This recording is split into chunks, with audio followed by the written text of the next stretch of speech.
Good afternoon, and what is a cool, bright and sunny day. It is Tuesday, September the 20th.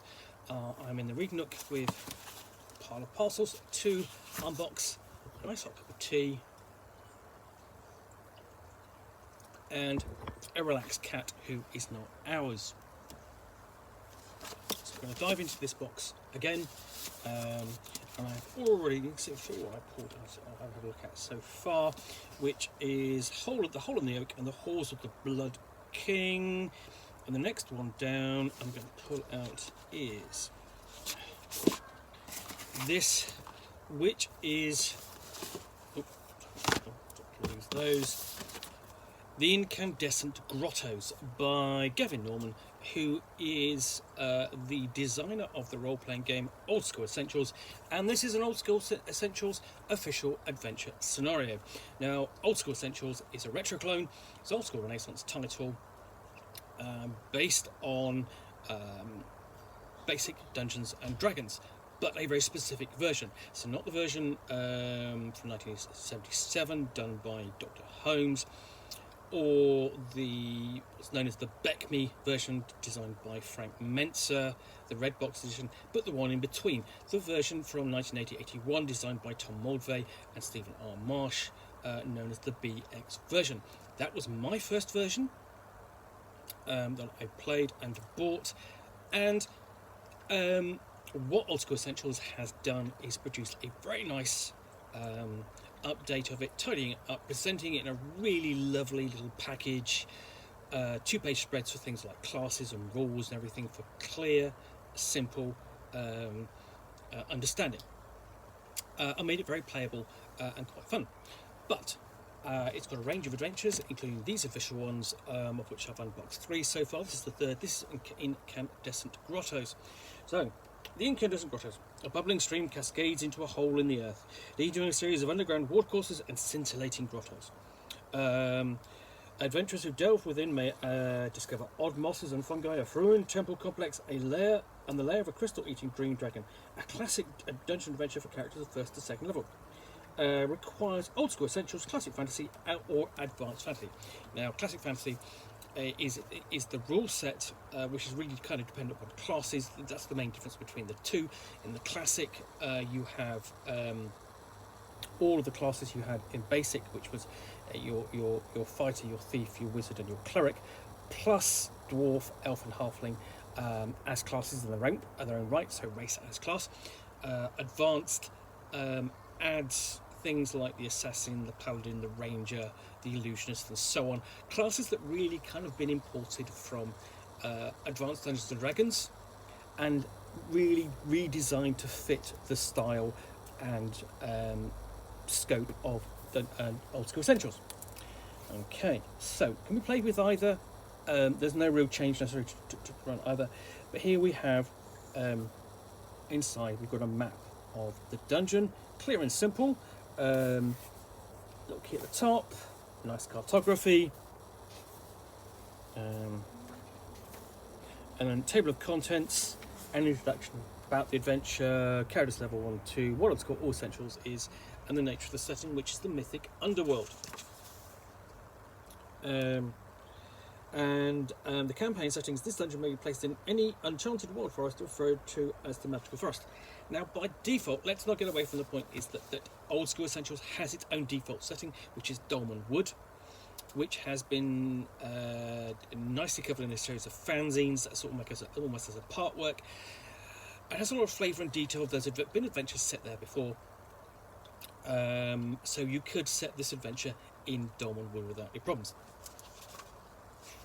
So, adventure overview, we have the history, including the cult of the Faceless Lords, dungeon factions, relationships, monster reactions, harvesting crystals, and the underground river. So, all very quickly given a good overview of the elements that go into the dungeon. So, keeping it simple and straightforward. Rumours about the dungeon, or rumours about the area where the dungeon is, and then tables of treasure for essentially when you explore the dungeon on level 1 and level 2. Random events for both levels of the dungeon. And this is sort of like the kind of dungeon where where you have sort of like the fungi and mosses and that kind of thing. So a little bit different to what you would expect with a normal dungeon.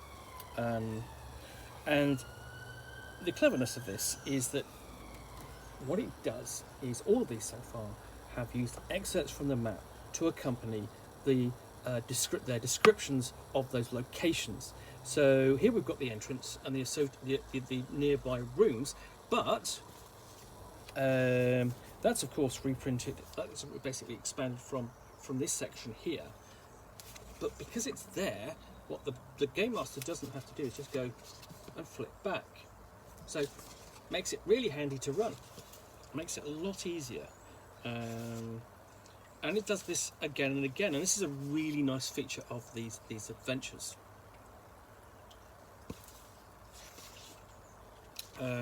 So we have crystals and mushrooms. There are kobolds too, so we've got a tribe of kobolds, a group of kobolds.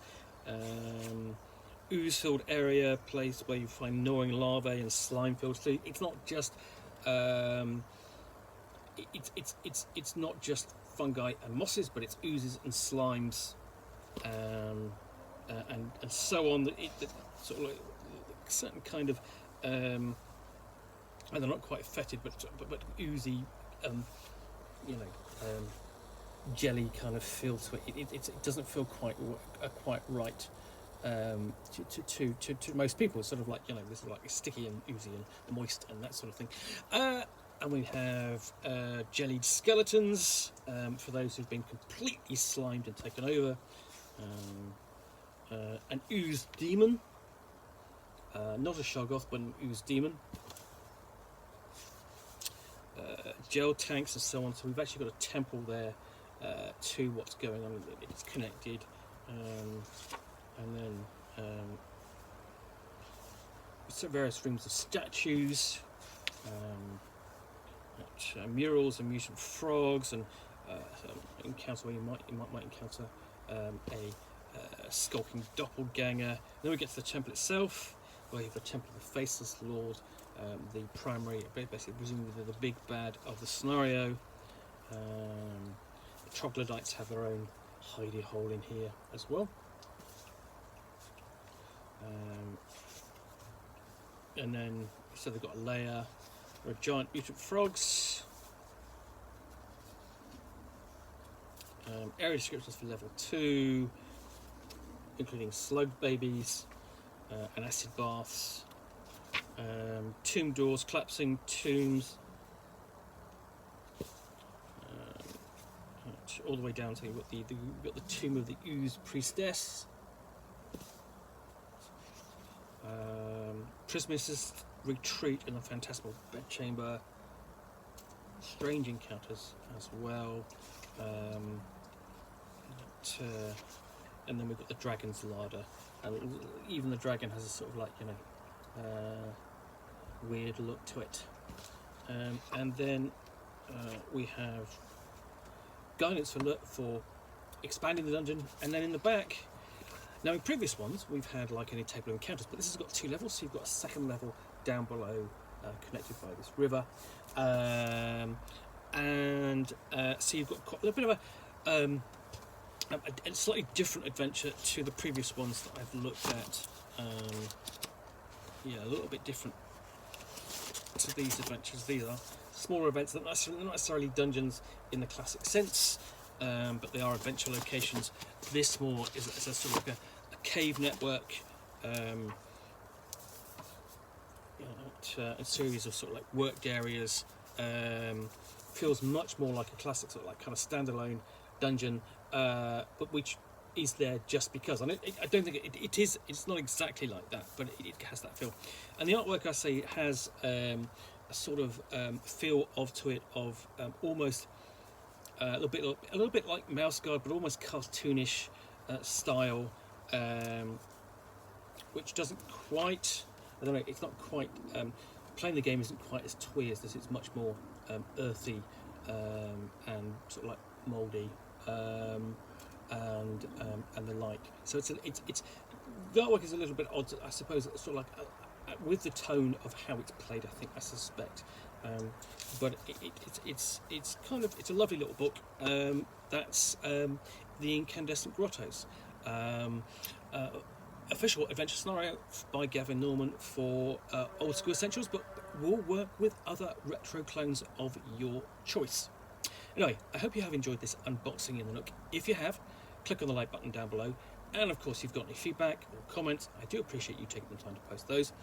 And lastly, if you want to be alerted to yet more unboxings in the Nook, where you will see me out here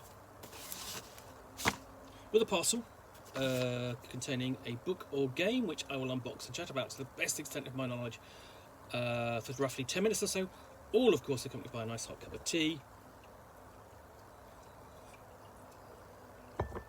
then please do hit that subscribe button down below. Once again, thanks for watching another unboxing in the Nook. I'll be back again soon with another one. Bye for now.